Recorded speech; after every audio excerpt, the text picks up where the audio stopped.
यकीन कर तू बदल सकता है अपनी किस्मत की लकीरों को। लिखने वाले खुद ही लिखते हैं आजकल अपनी तकदीरों को। नमस्कार प्यारे बच्चों, कैसे हैं आप सभी। उम्मीद करता हूं बहुत बेहतरीन होंगे।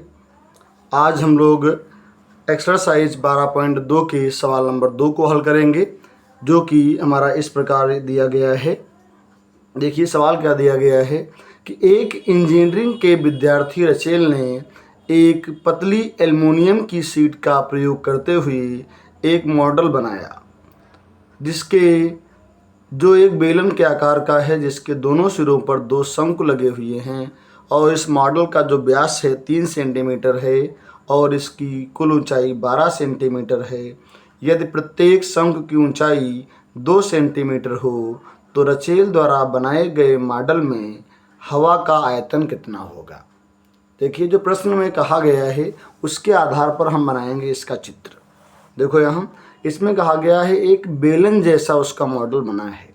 तो मॉडल कैसा है भैया, बेलन जैसा है। तो देखो एक हम बना लेते हैं यहाँ पे बेलन।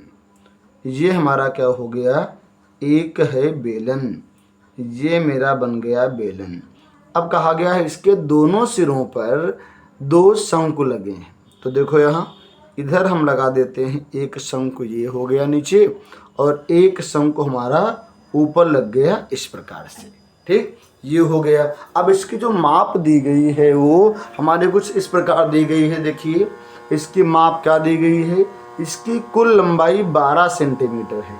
कुल लंबाई यानी यहाँ से यहाँ तक नीचे तक तो हमारा दिया गया है, यहाँ से यहाँ तक 12 सेंटीमीटर दिया गया है। और इसका जो व्यास है वो कितना है, 3 है। और जो शंकु है इसकी ऊंचाई कितनी है, 2 सेंटीमीटर इधर है। यहाँ भी ये शंकु है, इसकी ऊंचाई भी 2 सेंटीमीटर है। अब हम देखेंगे अगर इस पूरे की ऊंचाई 12 सेंटीमीटर है तो 2 इधर से 4 कम हो जाएगी। तो जो हमारा ये बेलनाकार भाग बचेगा इसमें इसकी ऊंचाई कितनी हो जाएगी, ये हमारी हो जाएगी 8 सेंटीमीटर ना।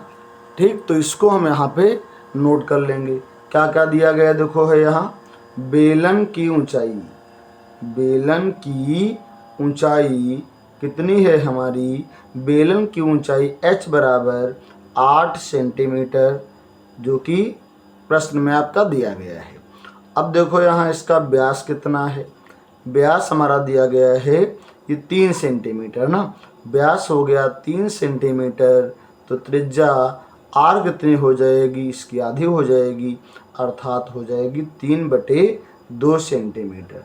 यही त्रिज्या हमारे शंकु की है और यही त्रिज्या हमारी ये बेलन की है। अब देखो यहाँ शंकु की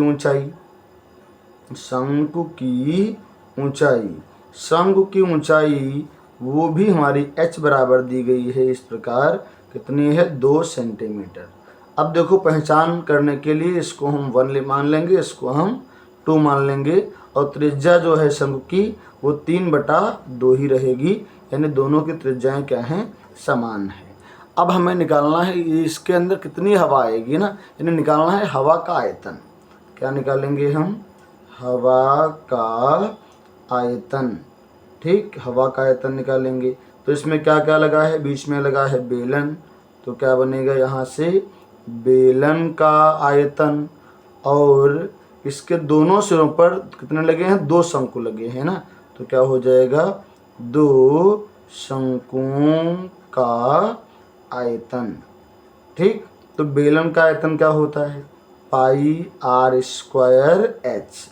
ठीक, तो बेलन की ऊंचाई को हमने h1 माना है, यहाँ 1 कर देंगे, प्लस 2 गुणे शंकु का आयतन 1/3 πr²h।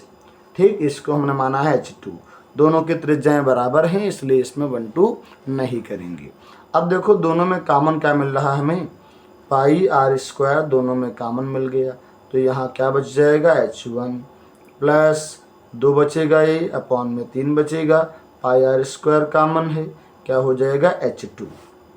पाई का मान 22/7, r² है तो r दिया गया 3/2, स्क्वायर का मतलब इसको हम 2 बार लिख लेंगे, 3/2। यहाँ h1 कितना है, देखो h1 ये हमारा 8 दिया गया है, प्लस 2/3 H2 कितना दिया गया है यहाँ पे 2 है। ठीक, ये हो गया हमारा यहाँ।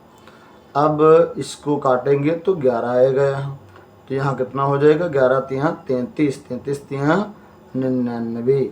ठीक, अपॉन में 7 दूना 14 हो गया। ठीक, अंदर क्या आएगा देखो 8 प्लस 2 दूना 4/3 यहाँ से हो गया, ये मिलेगा 99/14। और यहाँ कितना बनेगा देखो 8 त्रिक 24 और 8 त्रिक 24 हो गया, 24 4 28 ना, कितना बन गया 28/3।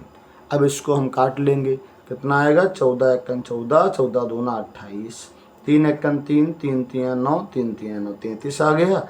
अब इसका हम गुणा करेंगे, 33 दूना क्या मिलेगा 66।